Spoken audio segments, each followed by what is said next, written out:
बेलघर में गोविंद मुखोपाध्याय के मकान पर कीर्तन के बाद सभी बैठ गए। कई लोग श्री रामकृष्ण को प्रणाम कर रहे हैं। श्री रामकृष्ण बीच बीच में कह रहे हैं, ईश्वर को प्रणाम करो। फिर कह रहे हैं, वे ही सब रूपों में हैं, परंतु किसी किसी स्थान पर उनका विशेष प्रकाश है, जैसे साधुओं में। यदि कहो दुष्ट लोग भी हैं, बाघ सिंह भी हैं, तो वह ठीक है, परंतु बाघ रूपी नारायण को आलिंगन करने की आवश्यकता नहीं है। उसे दूर से प्रणाम करके चले जाना चाहिए। फिर देखो जल, कोई जल पिया जाता है, किसी जल से पूजा की जाती है, किसी जल से स्नान किया जाता है, और फिर किसी जल से केवल हाथ मुंह धोया जाता है। पड़ोसी, वेदांत का क्या मत है? श्री रामकृष्ण, वेदांतवादी कहते हैं, सोहम, ब्रह्म सत्य, जगत मिथ्या है। मैं भी मिथ्या, केवल वह पर ब्रह्म ही सत्य है। परंतु मैं तो नहीं जानता, इसीलिए मैं उनका दास, मैं उनकी संतान, मैं उनका भक्त, यह अभिमान बहुत अच्छा है। कलयुग में भक्ति योग ही ठीक है। भक्ति द्वारा भी उन्हें प्राप्त किया जाता है। देह बुद्धि के रहने से विषय बुद्धि होती ही है। रूप, रस, गंध, स्पर्श, ये सब विषय हैं। विषय बुद्धि दूर होना बहुत कठिन है। विषय बुद्धि के रहते सोहम नहीं होता। सन्यासियों में विषय बुद्धि कम है। संसारी गण सदैव विषय चिंता लेकर ही रहते हैं, इसीलिए संसारियों के लिए दासो हम। पड़ोसी, हम पापी हैं, हमारा क्या होगा? श्री रामकृष्ण, उनका नाम गुणगान करने से देह से सब पाप भाग जाते हैं। देह रूपी वृक्ष पर पाप पक्षी बैठे हुए हैं। उनका नाम कीर्तन करना मानो ताली बजाना है। ताली बजाने से जिस प्रकार वृक्ष के ऊपर के सभी पक्षी भाग जाते हैं, उसी प्रकार उनके नाम गुण कीर्तन से सभी पाप भाग जाते हैं। फिर देखो, मैदान के तालाब का जल धूप से स्वयं ही सूख जाता है। इसी प्रकार उनके नाम गुण कीर्तन से पाप रूपी तालाब का जल स्वयं ही सूख जाता है। रोज अभ्यास करना पड़ता है। सर्कस में देख आया, घोड़ा दौड़ रहा है, उस पर एक मेम पैर से खड़ी है। कितने अभ्यास से ऐसा हुआ होगा? और उनके दर्शन के लिए कम से कम एक बार रो। यही दो उपाय हैं, अभ्यास और अनुराग, अर्थात उन्हें देखने के लिए व्याकुलता। दक्षिणेश्वर में राखाल राम आदि के साथ। श्री रामकृष्ण राम आदि भक्तों से, राखाल, नरेंद्र, भवनाथ, ये सब नित्य सिद्ध हैं। जन्म ही से इन्हें चैतन्य प्राप्त है। ये लोक शिक्षा के लिए ही शरीर धारण करते हैं। एक श्रेणी के लोग और होते हैं, वे कृपा सिद्ध कहलाते हैं। एकाएक उनकी कृपा हुई कि दर्शन हुए और ज्ञान लाभ हुआ। जैसे 1000 वर्षों के अंधेरे कमरे में चिराग ले जाओ तो क्षण भर में उजाला हो जाता है, धीरे धीरे नहीं होता। जो लोग संसार में हैं, उन्हें साधना करनी चाहिए। निर्जन में व्याकुल होकर ईश्वर को बुलाना चाहिए। चौधरी से, पांडित्य से वे नहीं मिलते, और उन्हें विचार करके समझने वाला है कौन? उनके पाद पद्मों में जिससे भक्ति हो, सबको वही करना चाहिए। उनका ऐश्वर्य अनंत है, समझ में क्या आए, और उनके कार्यों को भी कोई क्या समझे। भीष्म देव जो साक्षात अष्टवसुओं में एक हैं, शरसैया पर रोने लगे। कहा, क्या आश्चर्य की बात, पांडवों के साथ सदा भगवान श्री कृष्ण रहते हैं, फिर भी उनके दुख और विपत्तियों का अंत नहीं। भगवान के कार्यों को कोई क्या समझे। कोई कोई सोचते हैं कि हम भजन पूजन करते हैं, हम जीत गए, परंतु हार जीत उनके हाथों में है। यहाँ एक वैश्या मरने के समय ज्ञान पूर्वक गंगा स्पर्श करके मरी।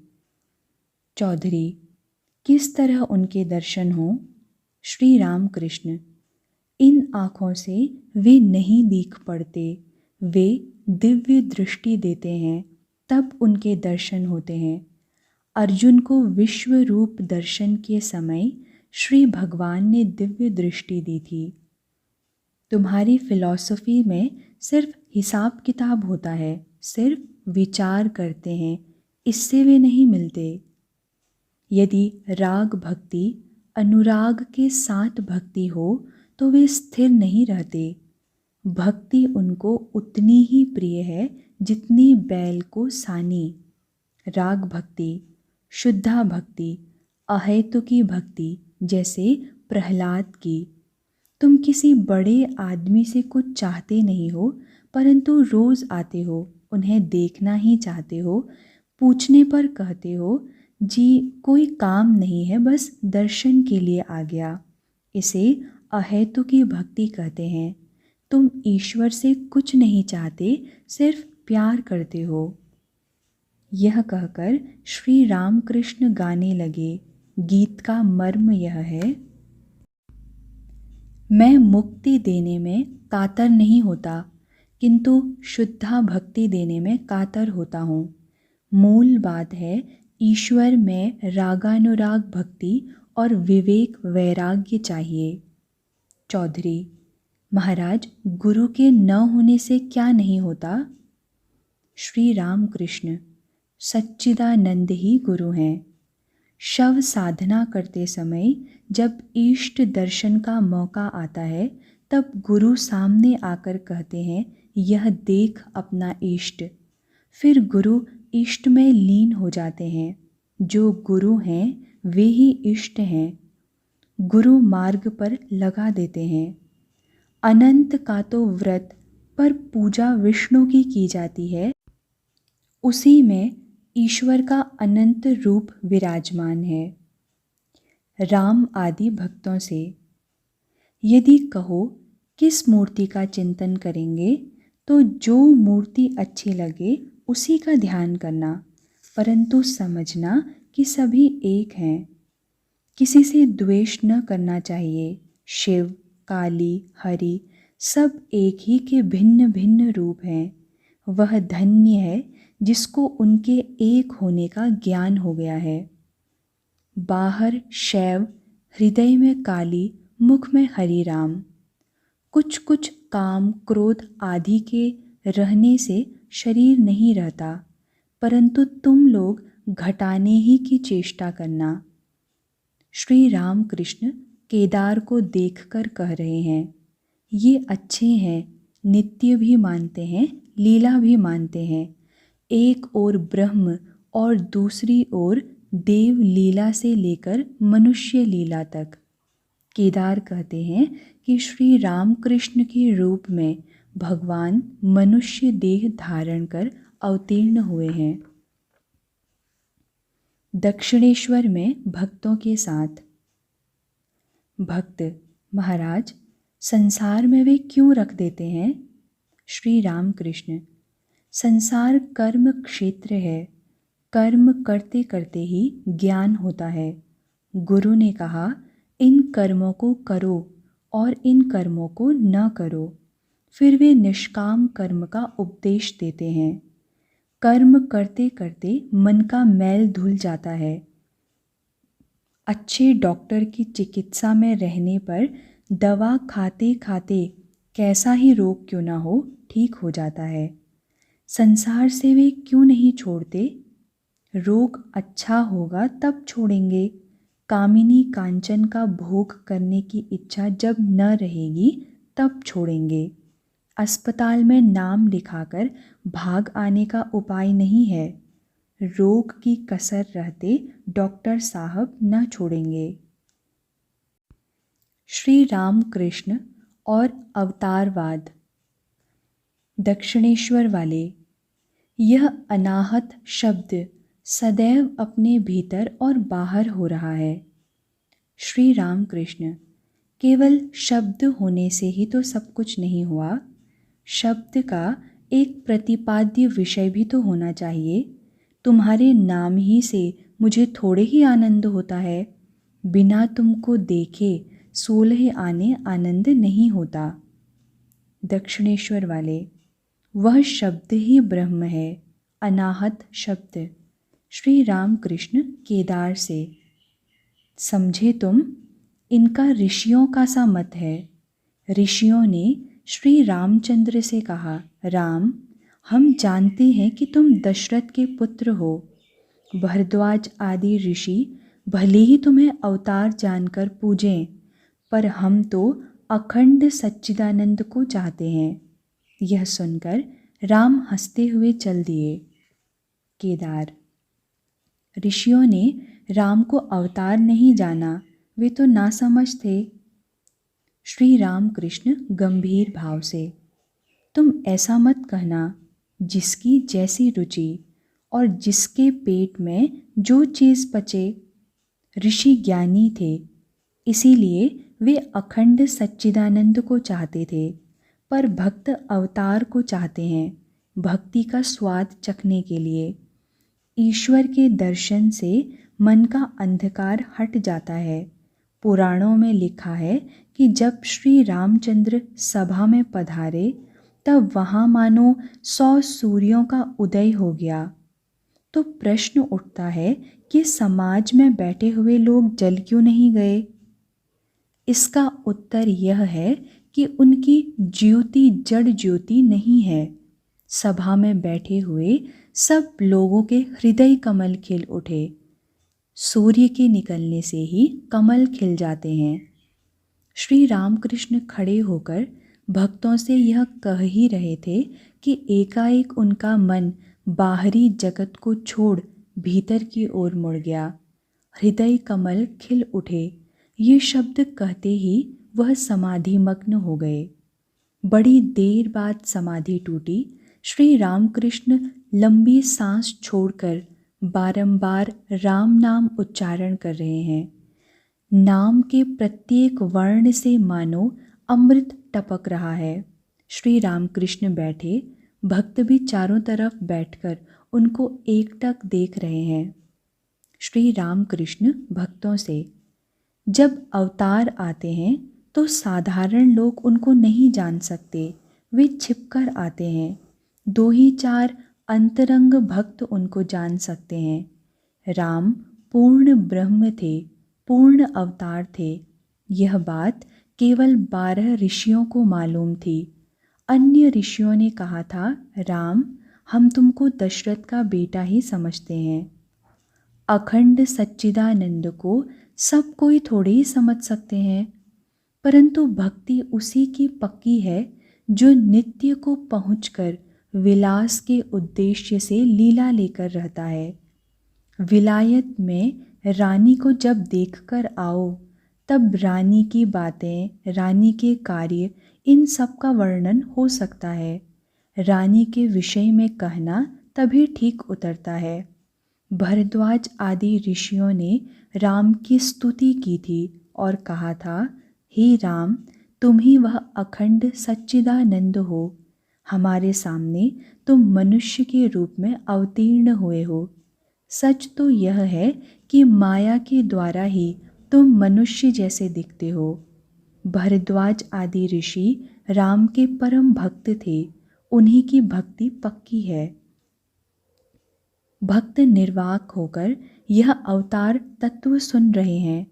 कोई कोई सोच रहे हैं, क्या आश्चर्य है, वेदोक्त अखंड सच्चिदानंद जिन्हें वेदों ने मन वचन से परे बताया है, क्या वे ही हमारे सामने 3.5 हाथ का मनुष्य शरीर लेकर आते हैं?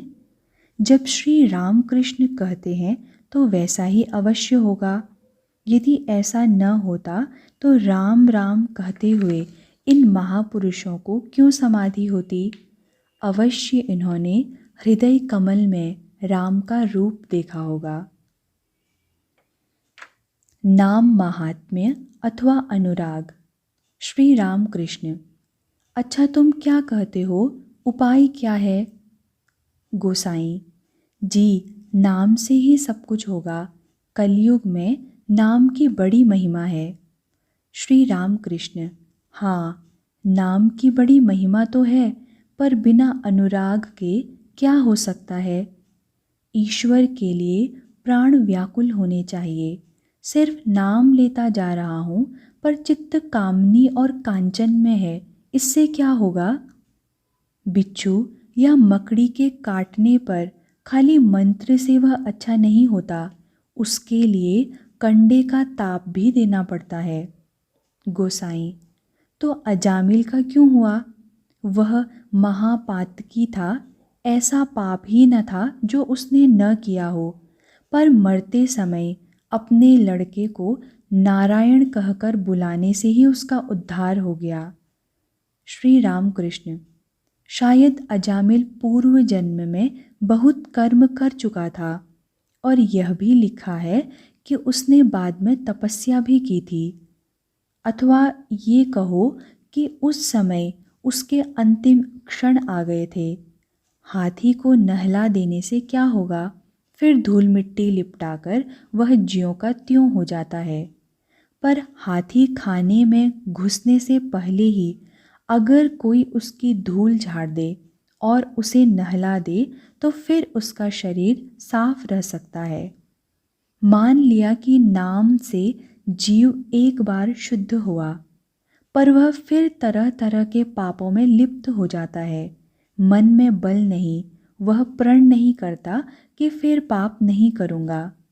गंगा स्नान से सब पाप मिट जाते हैं, सही है, पर सब लोग कहते हैं कि वे पाप एक पेड़ पर चढ़े रहते हैं। जब वह मनुष्य गंगा जी में नहाकर लौटता है तो वे पुराने पाप पेड़ से कूदकर फिर उसके सिर पर सवार हो जाते हैं। सब हंसे। उन पुराने पापों ने उसे फिर घेर लिया। 2-4 कदम चलते ही उसे धर दबाया। इसीलिए नाम भी करो और साथ ही प्रार्थना भी करो कि ईश्वर पर अनुराग हो, और जो चीज़ें 2 दिन के लिए हैं, जैसे धन, मान, देह सुख आदि, उनसे आसक्ति घट जाए। गोसाई से: यदि आंतरिकता हो तो सभी धर्मों से ईश्वर मिल सकते हैं। वैष्णवों को भी मिलेंगे और शाक्तों, वेदांतियों और ब्राह्मों को भी, मुसलमानों और ईसाइयों को भी। हृदय से चाहने पर सबको मिलेंगे। कोई कोई झगड़ा कर बैठते हैं। वे कहते हैं कि हमारे श्री कृष्ण को भजे बिना कुछ न बनेगा, या हमारी काली माता को भजे बिना कुछ न होगा, अथवा हमारे ईसाई धर्म को ग्रहण किए बिना कुछ न होगा। ऐसी बुद्धि का नाम हठ धर्म है, अर्थात मेरा ही धर्म ठीक है और बाकी सबका गलत। यह बुद्धि खराब है। ईश्वर के पास हम बहुत रास्तों से पहुंच सकते हैं। फिर कोई कोई कहते हैं कि ईश्वर साकार हैं, निराकार नहीं। यह कहकर वे झगड़ने लग जाते हैं। जो वैष्णव है वह वेदांती से झगड़ता है। यदि ईश्वर के साक्षात दर्शन हो तो सब हाल ठीक ठीक बताया जा सकता है। जिसने दर्शन किए हैं वह ठीक जानता है कि भगवान साकार भी हैं और निराकार भी। वे और भी कैसे कैसे हैं यह कौन बताए। कुछ अंधे एक हाथी के पास गए थे। एक ने बता दिया, इस चौपाए का नाम हाथी है। तब अंधों से पूछा गया, हाथी कैसा है? वे हाथी की देह छूने लगे। एक ने कहा, हाथी खंबे के आकार का है। उसने हाथी का पैर ही छुआ था। दूसरे ने कहा, हाथी सूप की तरह है। उसके हाथ हाथी के कान पर पड़े थे। इसी तरह किसी ने पेट पकड़कर कुछ कहा, किसी ने एक सूंड पकड़कर कुछ कहा। ऐसे ही ईश्वर के संबंध में जिसने जितना देखा है, उसने यही सोचा है कि ईश्वर बस ऐसे ही हैं और कुछ नहीं। एक आदमी किसी काम से गया, लौटकर उसने कहा, मैंने पेड़ के नीचे एक सुंदर लाल गिरगिट देखा। दूसरे ने कहा, तुमसे पहले मैं उस पेड़ के नीचे गया था, परंतु वह लाल क्यों होने लगा? वह तो हरा है, मैंने अपनी आँखों से देखा है। तीसरे ने कहा, मैं तुम दोनों से पहले गया था, उसको मैंने भी देखा है, परंतु वह न लाल है न हरा, वह तो नीला है। और दो थे, उनमें से एक ने बताया पीला और एक ने खाकी।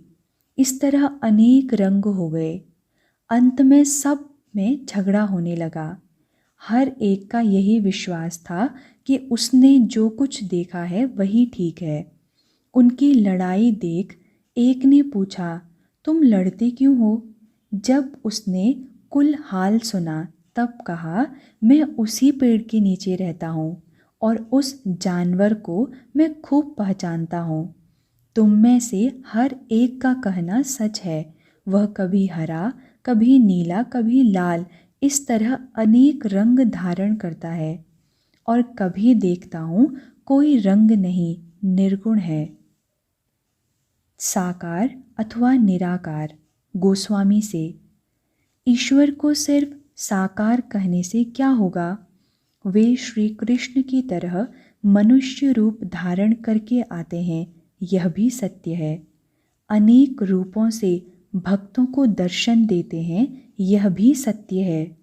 और फिर वे निराकार अखंड सच्चिदानंद हैं, यह भी सत्य है। वेदों ने उनको साकार भी कहा है, निराकार भी कहा है, सगुण भी कहा है और निर्गुण भी। किस तरह जानते हो? सच्चिदानंद मानो एक अनंत समुद्र है। ठंडक के कारण समुद्र का पानी बर्फ बनकर तैरता है। पानी पर बर्फ के कितने ही आकार के टुकड़े तैरते हैं। वैसे ही भक्ति हिम के लगने से सच्चिदानंद सागर में साकार मूर्ति के दर्शन होते हैं। वे भक्त के लिए साकार होते हैं। फिर जब ज्ञान सूर्य का उदय होता है तब बर्फ गल जाती है। फिर वही पहले का पानी ज्यों का त्यों रह जाता है। ऊपर नीचे जल ही जल भरा हुआ है। इसीलिए श्रीमद् भागवत में सब स्तव करते हैं, हे देव, तुम ही साकार हो, तुम ही निराकार हो। हमारे सामने तुम मनुष्य बने घूम रहे हो, परंतु वेदों ने तुम ही को वाक्य और मन से परे कहा है। परंतु यह कह सकते हो कि किसी किसी भक्त के लिए वे नित्य साकार हैं। ऐसा भी स्थान है जहाँ बर्फ गलती नहीं, स्फटिक का आकार धारण करती है। केदार। श्रीमद् भागवत में व्यास देव ने 3 दोषों के लिए परमात्मा से क्षमा प्रार्थना की है। एक जगह कहा है, हे भगवान, तुम मन और वाणी से दूर हो, किंतु मैंने केवल तुम्हारी लीला, तुम्हारे साकार रूप का वर्णन किया, अतएव अपराध क्षमा करो। श्री राम कृष्ण। हाँ, ईश्वर साकार भी हैं और निराकार भी। फिर साकार निराकार के भी परे हैं, उनकी इति नहीं की जा सकती।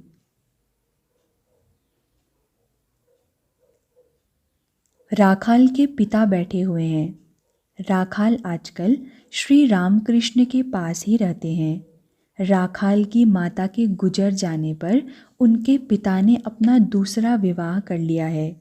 राखाल यहीं रहते हैं, इसीलिए उनके पिता कभी कभी आया करते हैं। राखाल के यहाँ रहने में इनकी ओर से कोई बाधा नहीं। ये श्रीमान और विषयी मनुष्य हैं, सदा मुकदमों की पैरवी में रहते हैं। श्री रामकृष्ण के पास कितने ही वकील और डिप्टी मजिस्ट्रेट आया करते हैं। राखाल के पिता इनसे वार्तालाप करने के लिए कभी कभी आ जाते। उनसे मुकदमों की बहुत सी बातें सूझ जाती। श्री रामकृष्ण रह रह कर राखाल के पिता को देख रहे थे। श्री रामकृष्ण की इच्छा थी राखाल उन्हीं के पास रह जाएं। श्री रामकृष्ण राखाल के पिता और भक्तों से, आजकल राखाल का स्वभाव कैसा हुआ है? उसके मुंह पर दृष्टि डालने से देखोगे उसके होंठ रह रह कर हिल रहे हैं। अंतर में ईश्वर का नाम जपता है, इसीलिए होंठ हिलते रहते हैं। ये सब लड़के नित्य सिद्ध की श्रेणी के हैं। ईश्वर का ज्ञान साथ लेकर पैदा हुए हैं। कुछ उम्र होते ही ये समझ जाते हैं कि संसार की छूत देह में लगी तो फिर निस्तार न होगा। वेदों में होमा पक्षी की कहानी है। वह चिड़िया आकाश में ही रहती है, जमीन पर कभी नहीं उतरती। आकाश ही में अंडे देती है। अंडे गिरते रहते हैं, पर वे इतनी ऊंचाई से गिरते हैं कि गिरते ही गिरते बीच में वे फूट जाते हैं। तब बच्चे निकल आते हैं, वे भी गिरने लगते हैं। उस समय भी वे इतने ऊंचे पर रहते हैं कि गिरते ही गिरते उनके पंख निकल आते हैं और आँखें भी खुल जाती हैं। तब वे समझ जाते हैं कि अरे, हम मिट्टी में गिर जाएंगे, और गिरे तो चकनाचूर। मिट्टी देखते ही एकदम अपनी माता की ओर उड़ जाते हैं। माता के निकट पहुंचना ही उनका लक्ष्य हो जाता है। ये सब लड़के ठीक वैसे ही हैं। बचपन ही में संसार देखकर डर जाते हैं। इनकी एकमात्र चिंता यही है कि किस तरह माता के निकट जाएं, किस प्रकार ईश्वर के दर्शन हो। यदि यह कहो कि ये रहे विषयी मनुष्यों में, पैदा हुए विषयी के यहाँ, फिर इनमें ऐसी भक्ति, ऐसा ज्ञान कैसे हो गया, तो इसका भी अर्थ है। मैली जमीन पर यदि चना गिर जाए तो उसमें चना ही फलता है। उस चने से कितने अच्छे काम होते हैं। मैली जमीन पर गिर गया है, इसलिए उससे कोई दूसरा पौधा थोड़े ही होगा। श्री रामकृष्ण और गृहस्थ धर्म। श्री रामकृष्ण केदार आदि भक्तों से, जो संसार त्यागी हैं वह तो ईश्वर का नाम लेगा ही, उसको तो और दूसरा काम ही नहीं। वह यदि ईश्वर का चिंतन करता है तो उसमें आश्चर्य की बात क्या है। वह यदि ईश्वर की चिंता न करे, यदि ईश्वर का नाम ले, तो लोग उसकी निंदा करेंगे। संसारी मनुष्य यदि ईश्वर का नाम जपे तो समझो उसमें बड़ी मर्दानगी है। देखो, राजा जनक बड़े ही मर्द थे। वे 2 तलवारें चलाते थे, एक ज्ञान की और एक कर्म की। एक और पूर्ण ज्ञान था और दूसरी ओर वे संसार का कर्म कर रहे थे। साधु संग की सदा आवश्यकता है। साधु ईश्वर से मिला देते हैं। केदार: जी हाँ, महापुरुष जीवों के उद्धार के लिए आते हैं। जैसे रेलगाड़ी के इंजन के पीछे कितनी ही गाड़ियाँ बंधी रहती है, परंतु वह उन्हें घसीट ले जाता है। अथवा जैसे नदी या तड़ाग कितने ही जीवों की प्यास बुझाते हैं। गेरुआ वस्त्र और सन्यासी।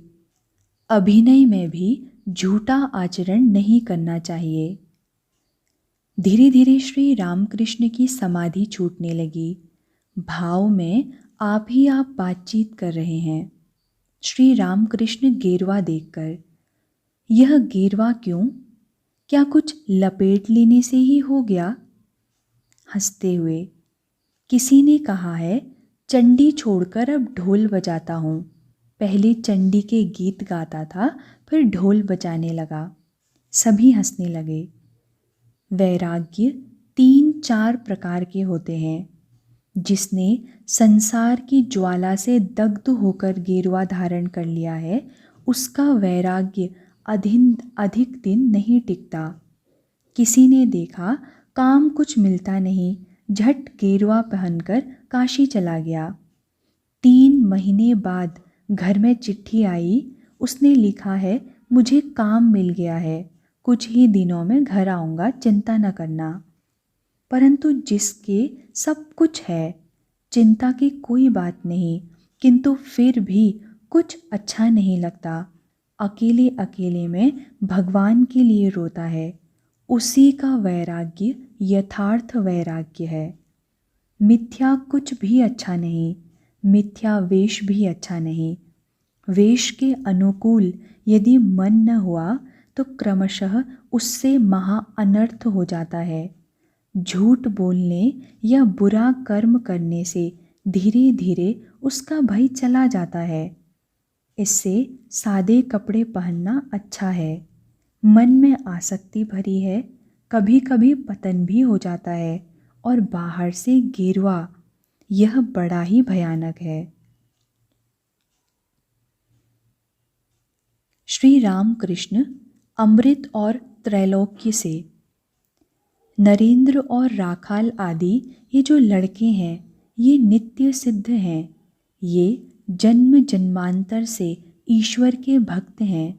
अनेक लोगों को बड़ी साधना के बाद कहीं थोड़ी सी भक्ति प्राप्त होती है, परंतु इन्हें जन्म से ही ईश्वर पर अनुराग है। मानो स्वयंभू शिव हैं, बैठाए हुए शिव नहीं। नित्य सिद्धों का एक दर्जा ही अलग है। सभी चिड़ियों की चोंच टेढ़ी नहीं होती। ये कभी संसार में नहीं फंसते, जैसे प्रहलाद। साधारण मनुष्य साधना करता है, ईश्वर पर भक्ति भी करता है, और संसार में भी फंस जाता है। स्त्री और धन के लिए भी हाथ लपकाता है। मक्खी जैसे फूल पर भी बैठती है, बर्फियों पर भी बैठती है, और विष्ठा पर भी बैठती है। नित्य सिद्ध तो मधुमक्खी की तरह होते हैं। मधुमक्खियाँ केवल फूल पर बैठती है और मधु ही पीती है। नित्य सिद्ध राम रस का ही पान करते हैं, विषय रस की ओर नहीं जाते। साधना द्वारा जो भक्ति प्राप्त होती है, इनकी वह भक्ति नहीं है। इतना जप, इतना ध्यान करना होगा, इस तरह पूजा करनी होगी, यह सब विधिवादीय भक्ति है। जैसे किसी गांव में किसी को जाना है, परंतु रास्ते में धनहे खेत पड़ते हैं, तो मेड़ों से घुसकर उसे जाना पड़ता है। अगर किसी को सामने वाले गांव में जाना है, परंतु रास्ते में नदी पड़ती है, तो टेढ़ा रास्ता चक्कर लगाते हुए ही पार करना पड़ता है। राग भक्ति, प्रेमा भक्ति, ईश्वर पर आत्मियों की सी प्रीति होने पर फिर कोई विधि नियम नहीं रह जाता। तब का जाना धनहे खेतों के मेड़ों पर का जाना नहीं, किंतु कटे हुए खेतों से सीधा निकल जाना है। चाहे जिस ओर से सीधे चले जाओ, बाढ़ आने पर फिर नदी के टेढ़े रास्ते से नहीं जाना पड़ता। तब इधर उधर की जमीन और रास्ते पर एक बांस पानी चढ़ जाता है, तब तो बस सीधे नाव चलाकर पार हो जाओ। इस राग भक्ति, अनुराग या प्रेम के बिना ईश्वर नहीं मिलते। अमृत: महाराज, इस समाधि अवस्था में भला आपको क्या जान पड़ता है? श्री रामकृष्ण: सुना नहीं, भौरे की चिंता करते करते झिंगुर भौरा ही बन जाता है। वह अनुभव कैसा होता है जानते हो? मानो हांडी की मछली को गंगा में छोड़ दिया हो। अमृत: क्या जरा भी अहंकार नहीं रह जाता? श्री रामकृष्ण: हाँ, बहुधा मेरा कुछ अहंकार रह जाता है। सोने के एक टुकड़े को तुम चाहे जितना घिस डालो, पर अंत में एक छोटा सा कण बचा ही रहता है, जैसे कोई बड़ी भारी अग्नि राशि है, उसकी एक जरा सी चिंगारी हो। बाह्य ज्ञान चला जाता है, परंतु प्रायः थोड़ा सा अहंकार रह जाता है। शायद वे विलास के लिए रख छोड़ते हैं। मैं और तुम, इन दोनों के रहने से ही स्वाद मिलता है। कभी कभी इस अहम को भी वे मिटा देते हैं। इसे जड़ समाधि या निर्विकल्प समाधि कहते हैं। तब क्या अवस्था होती है यह कहा नहीं जा सकता। नमक का पुतला समुद्र नापने गया था, ज्यों ही समुद्र में उतरा कि गल गया। अब लौटकर कौन बतलाए कि समुद्र कितना गहरा है। संसारी तथा शास्त्रार्थ। तीसरे पहर के 4 बज चुके हैं। श्री रामकृष्ण, नरेंद्र, राखाल, मास्टर भवनाथ आदि के साथ बैठक में बैठे हुए हैं। कुछ ब्राह्म भक्त भी आए हैं, उन्हीं के साथ बातचीत हो रही है। ब्राह्म भक्त: महाराज ने पंचदशी देखी है। श्री रामकृष्ण: यह सब पहले पहल एक बार सुनना पड़ता है, पहले पहल एक बार विचार कर लेना पड़ता है। इसके बाद प्यारी श्यामा माँ को यत्नपूर्वक हृदय में रख। मन, तू देख और मैं देखूं, और दूसरा कोई ना देखने पाए। साधन अवस्था में वह सब सुनना पड़ता है। उन्हें प्राप्त कर लेने पर ज्ञान का अभाव नहीं रहता। माँ ज्ञान की राशि ठेलती रहती हैं। पहले हिज्जे करके लिखना पड़ता है, फिर सीधे घसीटते जाओ। सोना गलाने के समय कमर कसकर काम में लगना पड़ता है। एक हाथ में धौंकनी, दूसरे में पंखा, मुंह से फूंकना, जब तक सोना न गल जाए। गल जाने पर ज्यों ही सांचे में छोड़ा कि सब चिंता दूर हो गई। शास्त्र केवल पढ़ने से कुछ नहीं होता। कामिनी कांचन में रहने से वे शास्त्र का अर्थ समझने नहीं देते। संसार की आसक्ति में ज्ञान का लोप हो जाता है। प्रयत्न पूर्वक मैंने काव्य रसों के जितने भेद सीखे थे, वे सब इस काले की प्रीति में पड़ने से नष्ट हो गए। सब हंसने लगे। श्री रामकृष्ण ब्राह्म भक्तों से केशव की बात कहने लगे। केशव योग और भोग दोनों में है। संसार में रहकर ईश्वर की ओर अपना मन लगा रहता है। दक्षिणेश्वर में भक्तों के साथ। मणिलाल काशी गए थे। व्यवसायी आदमी हैं। काशी में उनकी कोठी है। श्री रामकृष्ण: क्यों जी, काशी गए थे? कुछ साधु महात्मा भी देखे?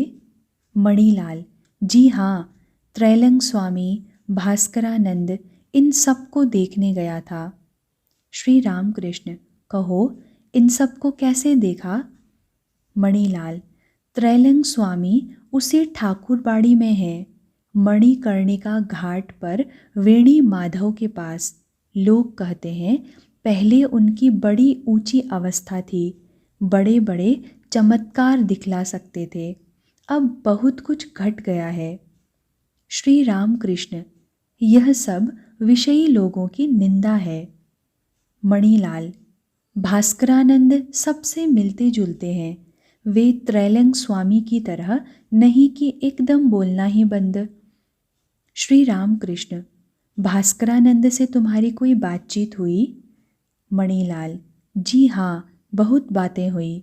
उनसे पाप पुण्य की भी बात चली थी। उन्होंने कहा पाप मार्ग का त्याग करना, पाप की चिंता न करना, ईश्वर यही सब चाहते हैं। जिन कामों के करने से पुण्य होता है, उन्हीं कामों को करना चाहिए।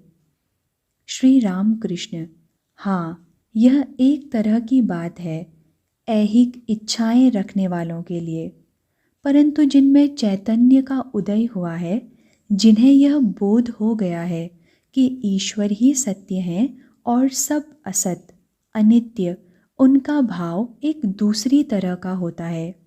वे जानते हैं कि ईश्वर ही एकमात्र कर्ता है और सब अकर्ता हैं। जिन्हें चैतन्य हुआ है, उनके पैर बेताल नहीं पड़ते, उन्हें हिसाब किताब करके पाप का त्याग नहीं करना पड़ता। ईश्वर पर उनका इतना अनुराग होता है कि जो कर्म वे करते हैं वही सत्कर्म हो जाता है। परंतु वे जानते हैं कि इन सब कर्मों का कर्ता मैं नहीं हूँ, मैं तो उनका दास हूँ। मैं यंत्र हूँ, वे यंत्री हैं। वे जैसा कराते हैं वैसा ही करता हूँ, जैसा कहलाते हैं वैसा ही कहता हूँ, जैसा चलाते हैं वैसा ही चलता हूँ। जिन्हें चैतन्य हुआ है वे पाप पुण्य के पार चले गए हैं। वे देखते हैं ईश्वर ही सब कुछ हुआ करते हैं। कहीं एक मठ था। मठ के साधु महात्मा रोज भिक्षा के लिए जाया करते थे। एक दिन एक साधु ने देखा कि एक जमींदार किसी किसान को पीट रहा है।